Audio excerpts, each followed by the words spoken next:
Hello everyone, আমি পূজা। West Bengal Cooch Behar শহরের ছোট্ট একটি গ্রামে আমার বাড়ি। কাজের সূত্রে উত্তরপ্রদেশের নয়ডাতে থাকে। পরিবারকে ছেড়ে থাকাটা যে কতটা কষ্টদায়ক সেটা একমাত্র তারাই বলতে পারবে যারা কর্মসূত্রে বিদেশে থাকে। এর কোনো বিকল্প নেই। যারা একবার ঘর ছাড়ে তাদের আর ঘরে ফেরা হয় না। একটা বাড়ি বানাতে গেলে আগে বাড়ি ছাড়তে হয়। তাহলে চলো বন্ধুরা, আজকের ব্লগটা শুরু করা যাক। আর সকাল সকাল ঘুম থেকে উঠেই রাধে রাধে নাম নিয়ে মোবাইলটা হাতে নিয়ে দেখলাম এক রাশিয়ান ঘর থেকে আমাকে মেসেজ করেছে। উনি মেসেজে লিখেছে, ডু ইউ হ্যাভ টাইম। আমি ওনাকে মেসেজে রিপ্লাই করলাম, yes I have time, do you need anything. তারপরে উনি রিপ্লাই দিল, yes I have to cook for the kitty party. তারপর আমি ওনার সাথে ভালো করে কথা বলে নিয়ে ওনার ফ্ল্যাট নাম্বার শুনে ওনার কিটি পার্টির টাইমটা শুনে নিয়ে টাইম মতন ওনার ফ্ল্যাটে পৌঁছে গেলাম। ওনার ফ্ল্যাটে পৌঁছে গিয়ে আমি এত বড় প্রবলেমে পড়ে যাব ভাবতেই পারিনি। একে তো রাশিয়ান, তার উপরে হিন্দি বোঝে না কিছু। ওনার সাথে আমার কথা বলতে এতটা অসুবিধা হচ্ছিল, মানে বলার কোনো ভাষা নেই। সবচেয়ে বড় সমস্যা, আমি ইংলিশ প্রপার ভাবে বলতে পারি, কিন্তু ইংলিশ সম্পূর্ণ বুঝে যাই। হিন্দি বলতে পারি, হিন্দি বুঝে যাই, আর মাতৃভাষা আমাদের বাংলা, সেটা তো আমি স্পষ্টই বলতে পারি। কিন্তু ওনাকে কে বোঝাবে আমার এই কষ্টের কথাটা? যাই হোক, যতটুকুই পারি ততটুকুই হালকা ফুলকা বলে আজকের কাজটা চালিয়ে নিয়েছিলাম। আজকের রেসিপিতে ছিল ডাল, পেঁয়াজ কলে আলু দিয়ে একটা সবজি, আর বথুয়া পালং মিলে একটা শাক।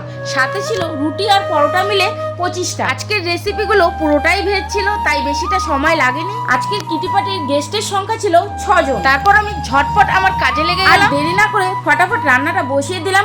সবচেয়ে বড় সমস্যা হচ্ছিল, গ্যাস ছিল না সেখানে, ইন্ডাকশনে রান্না করতে হবে। দুটোই ইন্ডাকশন খুব স্লো মোশনে চলছিল। যে কাজটা আমার 1.5 ঘন্টায় শেষ হওয়ার কথা ছিল, সেই কাজটাই আমার 2.5 ঘন্টা লেগে গেছে শেষ করতে। যাই হোক, ভালোভাবে কাজটা কমপ্লিট করে দিয়েছি। ওনাদের রান্নাঘর থেকে বেরোনোর সময় ডাইনিং টেবিলে দেখি একটা রেড লেবেল, একটা ব্ল্যাক লেবেল সাজিয়ে রেখেছে। আর এই কিউট ডগিটাকে যে দেখছো, ডগিটা খুবই শান্ত, খুবই ভদ্র। এর মতন ডগি 10টা থাকলে 10টাকেই পালা যাবে।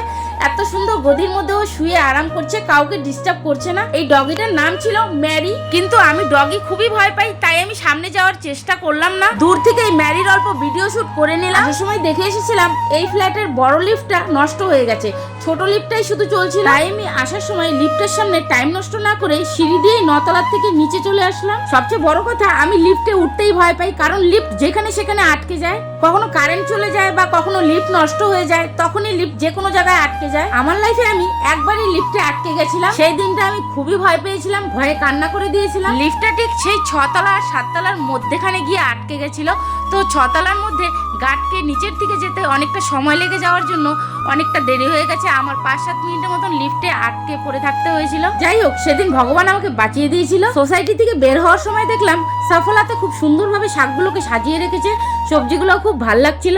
তো আমার একটু টমেটোর দরকার ছিল, পেঁয়াজের দরকার ছিল, তাই আমি ওখান থেকেই নিয়ে নিলাম। বাইরের সবজির দোকানগুলোর মধ্যে প্রচুর দাম নেয়, তার জন্য আমি ভাবলাম সফলার থেকে নিয়ে যাই, এখানে একটু সস্তাতেই পাওয়া যায়। যাই বলো, আমরা বাঙালি বস, সস্তার জিনিস বস্তায় ভরতে ভালোই বাসি। তারপর আমি সবজিগুলো নিয়ে সোজা বাড়ির দিকে রওনা দিলাম। ভেতরে আসার জন্য এখানে গেটে এন্ট্রি করতে হয়, আবার যাওয়ার সময় আউট করে বেরোতে হয়। আমি আসার সময় এন্ট্রি করে এসেছিলাম, তাই যাওয়ার সময় গেটের সামনে দাঁড়িয়ে আউট করে বেরিয়ে পড়লাম রিক্সার দিকে। সামনে যে রিক্সাগুলো দাঁড়িয়েছে, এগুলো সব নাম্বারেই বসে আছে। এরা টাইম হলেই যায়, কারণ রিক্সাটা পুরো ভরবে, তারপরে এরা বেরোবে এখান থেকে। কিছু করার নেই, সবাই পেটের দায়ে এখানে বসে আছে। তাই আমিও কথা না বাড়িয়ে সোজা বসে পড়লাম রিক্সায় উঠে। রিক্সায় উঠে বসে থাকার 5-7 মিনিট পরেই রিক্সাটা ছেড়ে দিয়েছে। চলতে চলতে দেখলাম রাস্তার পাশে সুখের পায়রাগুলো কি সুন্দর করে বসে আছে। তাই আমি মোবাইলটা অন করে ওদেরও ক্যামেরা বন্দি করে নিলাম। এখন আমার রুমে পৌঁছাতে পৌঁছাতে আরো 10 মিনিট লেগেই যাবে। যাই হোক, আজকের দিনটা খুব ভালো মতনই কেটে গেল। যেখানে কাজে গিয়েছিলাম সেই কাজটাও আমার সাকসেস হয়ে গেল। যে রাশিয়ান দিদিভাইয়ের ঘরে কিটি পার্টি রান্না করতে গিয়েছিলাম, সেই দিদিভাইয়ের মন খুবই ভালো, সেই দিদিভাইয়ের কথাবার্তাও খুবই সুন্দর। দিদিভাইটার নিজের বাড়ি হচ্ছে রাশিয়ার বাকু শহরে। দিদিভাই কাজের সূত্রেই দিল্লিতে থাকে। রাশিয়ান হতে পারে, কিন্তু ব্যবহার খুবই ভালো। নেক্সট টাইম যদি আবারও ডাক আসে, তাহলে অবশ্যই আমি সেই দিদিভাইকে আমার ক্যামেরায় নিয়ে আসবো। আর আমি জানি উনি আমাকে আবারও ডাকবে, কারণ আমি যখন ওনার ফ্ল্যাট থেকে বের হই, তখন আমাকে উনি ইংরেজিতে একটাই কথা বলেছিল। দিদিভাই বলেছিল, your food is delicious, will invite you again soon. যাই হোক, আমি তো এত ভালো করে ইংরেজি বলতে পারি না।